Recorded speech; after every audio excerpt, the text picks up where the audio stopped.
yang kalian tabung tiba-tiba diraip oleh tangan lembaga yang seharusnya kalian percaya? Di era digital ini, risiko kejahatan perbankan semakin mengintai. Tapi jangan panik, hukum hadir untuk memberikan perlindungan kepada Anda. Hari ini kita akan membahas bagaimana hukum perbankan dan bagaimana perlindungan nasabah dijamin oleh undang-undang. Bank adalah denyut nadi perekonomian yang berdiri di atas asas kepercayaan. Untuk menjaga kepercayaan tersebut, negara telah menyusun regulasi ketat. Mari kita bedah bersama landasan hukum perbankan, berbagai bentuk perlindungan hukum yang menjadi hak mutlak bagi setiap nasabah. Kita akan membahas perbankan, fungsi, dan tujuannya. Perbankan adalah sesuatu yang menyangkut tentang bank, mencakup tentang kelembagaan, kegiatan usaha, serta cara dan proses dalam melaksanakan kegiatan usahanya. Pasal 3, Undang-Undang Nomor 7 Tahun 1992 tentang perbankan menyebutkan fungsi perbankan di Indonesia yaitu sebagai penghimpun dan penyalur dana masyarakat. Dari ketentuan ini, tercermin fungsi bank sebagai perantara pihak-pihak yang memiliki kelebihan dana atau surplus of funds dengan pihak-pihak yang kekurangan dan memerlukan dana atau lack of funds. Adapun fungsi utama dalam perbankan yaitu menghimpun dana, bank mengumpulkan dana dari masyarakat melalui tabungan, giro ataupun deposito, lalu menyalurkan dana dan dana yang terkumpul itu akan disalurkan kembali kepada masyarakat dalam bentuk pinjaman atau kredit, misalnya seperti kredit usaha, kredit rumah ataupun kendaraan. Jadi, apa sih tujuannya perbankan di Indonesia itu? Tujuan perbankan Indonesia adalah menunjang pelaksanaan pembangunan nasional dalam rangka meningkatkan pemerataan pertumbuhan ekonomi dan stabilitas nasional ke arah peningkatan kesejahteraan rakyat banyak sebagai diatur dalam pasal Undang-Undang Nomor 7 Tahun 1992 tentang perbankan. Selanjutnya, pembahasan kedua itu ada hubungan antara bank dan juga nasabah. Hubungan antara bank dan nasabah pada dasarnya merupakan hubungan hukum yang didasarkan pada kepercayaan. Ada dua jenis hubungan, nasabah penyimpan atau bank sebagai penyimpan dana. Lalu ada juga nasabah debitur, bank sebagai pemberi pinjaman. Jadi, hubungan ini pada dasarnya seperti hubungan kreditur dan debitur. Selanjutnya, pembahasan ketiga yaitu asas-asas khusus hubungan bank dan nasabah. Yang pertama yaitu ada hubungan kepercayaan atau fiduciary relation. Hubungan kepercayaan ini merupakan dasar utama hubungan antara bank dan nasabah penyimpan dana. Kepercayaan ini juga diakui dalam Undang-Undang Nomor 7 Tahun 1992 yang menegaskan bahwa kegiatan perbankan bertumpu pada dana masyarakat yang disimpan atas dasar kepercayaan. Oleh karena itu, bank wajib menjaga kepercayaan tersebut dengan mengelola dana secara aman, profesional, dan bertanggung jawab. Yang kedua ada hubungan kerahasiaan atau confidential relation. Asas ini mengharuskan bank untuk menjaga seluruh informasi mengenai identitas, simpanan, dan kondisi keuangan nasabah agar tidak diketahui dan disalahgunakan oleh orang lain. Di Indonesia, penerapan rahasia bank menganut teori WISPI, yaitu rahasia nasabah bisa dibuka bila kepentingan mendesak seperti kepentingan perpajakan, proses peradilan, dan kepentingan negara. Ketiga, hubungan kehati-hatian atau prudential relation merupakan asas yang mengharuskan bank menjalankan kegiatan usahanya secara hati-hati, profesional, dan sesuai dengan perundang-undangan. Jadi meskipun dana nasabah dikelola oleh bank, bank tidak boleh menggunakannya secara sembarangan. Bank harus mengelola dana tersebut dengan aman dan bertanggung jawab agar dapat dikembalikan ketika diminta atau ketika sudah jatuh tempo. Pembahasan keempat yaitu sumber dana perbankan di Indonesia. Menurut Hermansyah, sumber dana dari suatu bank itu terdiri dari 4, yaitu yang pertama, dana yang bersumber dari bank itu sendiri, yaitu dana yang berasal dari setoran pemegang saham, cadangan, dan keuntungan yang belum dibagikan. Dana ini menjadi sumber pembiayaan awal bagi bank untuk mendukung kelangsungan dan perkembangan kegiatan operasionalnya. Yang kedua, yaitu dana yang bersumber dari masyarakat, berupa simpanan yang dipercayakan masyarakat ke bank. Simpanan tersebut harus diolah atau dikelola oleh bank dengan sebaik-baiknya agar memperoleh keuntungan atau profit. Contoh dari dana yang bersumber dari masyarakat yaitu simpanan giro, deposito, dan sertifikat deposito dan tabungan. Yang ketiga yaitu dana yang bersumber dari Bank Indonesia sebagai bank sentral. Dana yang disalurkan oleh Bank Indonesia melalui fasilitas kredit kepada bank yang mengalami kesulitan dana jangka pendek dengan jaminan berkualitas tinggi yang mudah dicairkan. Contohnya ada kredit likuiditas Bank Indonesia atau KLPI, yaitu fasilitas pinjaman yang diberikan oleh Bank Indonesia kepada Bank Umum atau BPR untuk menunjang program pemerintah seperti pembiayaan sektor pertanian atau usaha kecil. Yang terakhir ada kredit atau pembiayaan berdasarkan prinsip syariah jangka pendek dari Bank Indonesia. Lalu yang keempat, ada dana yang bersumber dari lembaga keuangan bank dan lembaga keuangan bukan bank. Dana dari lembaga-lembaga ini biasanya dapat diperoleh bank dalam bentuk pinjaman jangka pendek ataupun jangka panjang, sesuai dengan kebutuhan. Dana yang berasal dari lembaga tersebut yaitu 1. Pinjaman antar bank, yaitu biasanya peminjaman dana dari bank yang kuat ke bank yang lemah. Bantuan tersebut biasanya dalam bentuk modal kerja atau tenaga ahli. Lalu yang kedua ada pinjaman dana dari luar negeri, yaitu pinjaman luar negeri yang berasal dari lembaga keuangan bank atau lembaga bukan bank dan harus dikembalikan pada jangka waktu tertentu.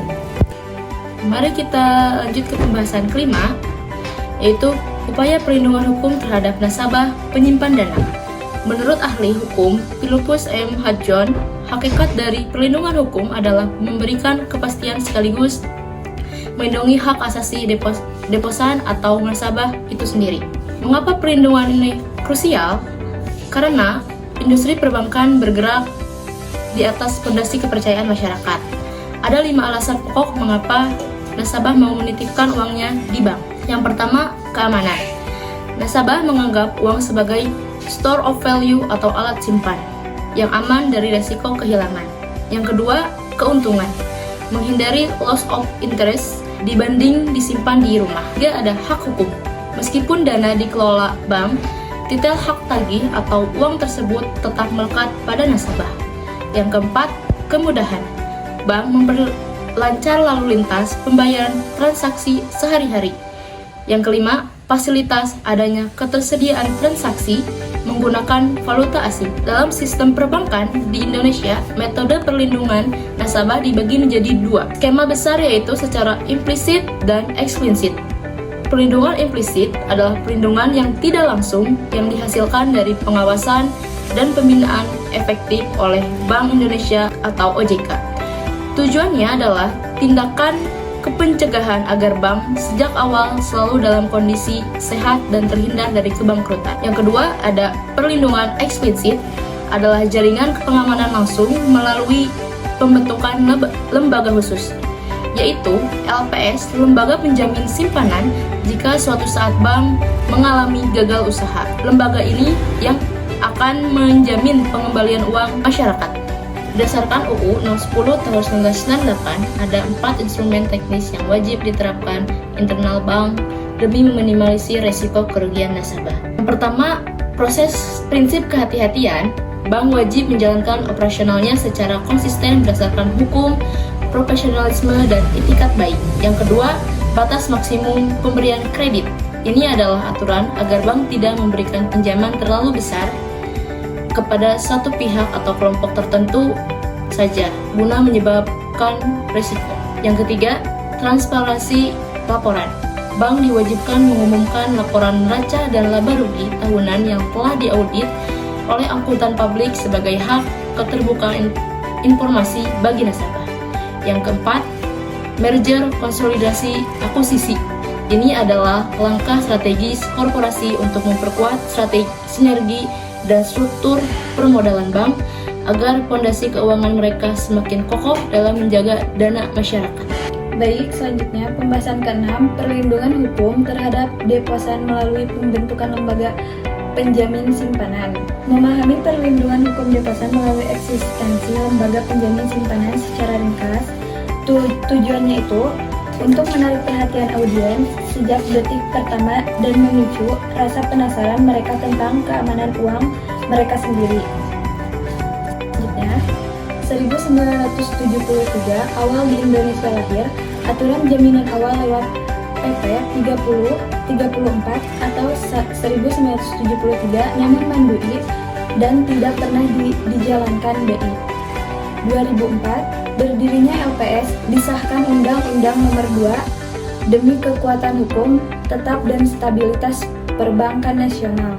Di 1933, lahirnya PDIC AS membentuk Asuransi Deposito per tahun setelah 10.000 bank call aplikasi akibat depresi besar. Di tahun 1997, krisis dan bangkrut, 16 bank tutup tanpa jaminan memicu kepanikan massal. Pemerintahan terpaksa menjamin penuh tabungan. Tujuannya itu untuk menjelaskan bahwa konsep penjaminan simpanan ini bukan hal baru dan lahir dari sejarah krisis yang panjang. Selanjutnya, pelajaran mahal krisis 1997. Kepanikan Bangres, ketiadaan sistem jaminan simpanan resmi membuat nasabah berbondong-bondong menarik uang hingga sistem finansial lumpuh. Beban blanket garansi jaminan darurat pemerintah menghentikan kepanikan namun sangat membebani khas negara. Kebutuhan lembaga mandiri, dibutuhkan institusi penjamin yang independen, kredibel, dan didukung penuh oleh undang-undang. Tujuannya itu untuk memberi informasi praktis yang paling penting bagi nasabah sehari-hari. Selanjutnya, syarat 3T, garansi uang kembali. Tercatat uang simpanan Anda wajib terdaftar resmi di sistem pembukaan bank, bukan transaksi gelap. Tidak merugikan nasabah, bukan penyebab kolapsnya bank, seperti sengaja melakukan kredit macet yang merusak kesehatan bank. Tingkat bunga wajar, bunga tabung atau deposito tidak boleh melebihi batas maksimal penjaminan yang ditentukan oleh LPS. Tujuannya itu untuk memberikan konteks emosional dan logika di balik pentingnya keberadaan LPS. Selanjutnya ada batas aman dan realita hukum. Bagaimana jika simpanan lebih dari 2M, LPS menjamin dana penuh hingga 2 miliar per nasabah per bank melindungi lebih dari 99% rekening nasabah di Indonesia. Bagaimana dengan sisanya? Kelebihan dana hanya bisa diklaim lewat sisa penjualan aset likuidasi bank. Secara hukum, Undang-Undang LPS Pasal 54, posisi nasabah berada di urutan ke-6 sebagai kreditur konkuren tanpa hak prioritas. Tujuannya itu untuk menjelaskan batasan penjaminan 2 miliar dan konsekuensinya hukum bagi deposen besar. Kesimpulannya, hubungan antar bank dan nasabah merupakan hubungan hukum yang didasarkan pada perjanjian dan kepercayaan. Bank memiliki kewajiban memberikan pelayanan yang aman, transparan, dan profesional. Sedangkan nasabah wajib mematuhi ketentuan yang telah disepakati. Untuk menjamin hak-hak nasabah, pemerintah telah menyediakan perlindungan hukum melalui berbagai peraturan perundang-undangan, termasuk regulasi perbankan, perlindungan konsumen, dan pengawasan oleh OJK. Dengan adanya perlindungan hukum tersebut, tercipta hubungan yang adil, aman, dan saling menguntungkan antar bank dan nasabah. Uang yang aman di bank berasal dari nasabah yang paham akan hukum. Mari lebih bijak dan kritis dalam memanfaatkan layanan perbankan di sekitar kita. Terima kasih telah menonton video ini hingga selesai. Jangan lupa bagikan video ini jika bermanfaat. Sampai jumpa.